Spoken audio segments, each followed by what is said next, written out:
તે મમ્મી શું રસોઈ બનાવી છે બોલો ને. એમાં એવું છે ને, આ ઠંડીનું વાતાવરણ છે ને, તો ગરમા ગરમ બટેટા વડા ઉતાર ને તો હું છે એકદમ જરાક તીખા કરજે. ને ઓલા લાંબા લાંબા મરચા નથી, એ તાર પપ્પાને બહુ ભાવે ને, તો એ થોડાક તળી નાખજે, એમાં મીઠું ને ધાણા જીરું નાખી દે, એટલે એને મજાને ખાવાનું જમવાનું થઈ જાય. હાલો મમ્મી કરી દો હો તમે. હા હા, જા બેટા, એવી હારી વહુ મળી. આપણે તો જે કહીએ ને એમ આપણને બધું કરીને દે છે. વાહ.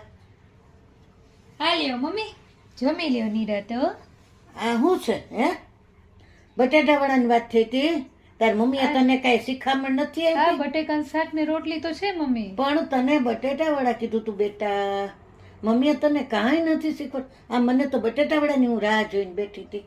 મારા મમ્મીએ શીખવાડ્યું છે ને મમ્મી મને કે તારા સાસુને બધું એ પૂછીને જ કરવાનું, પૂછ્યા વિના કાંઈ નહીં કરવાનું. એટલે જ તો તમને પૂછવા આવી, પણ એને એમ કીધું હતું કે પૂછવાનું કરી પણ પછી કરવાનું તારે જે ગમતું એ જ કરવાનું.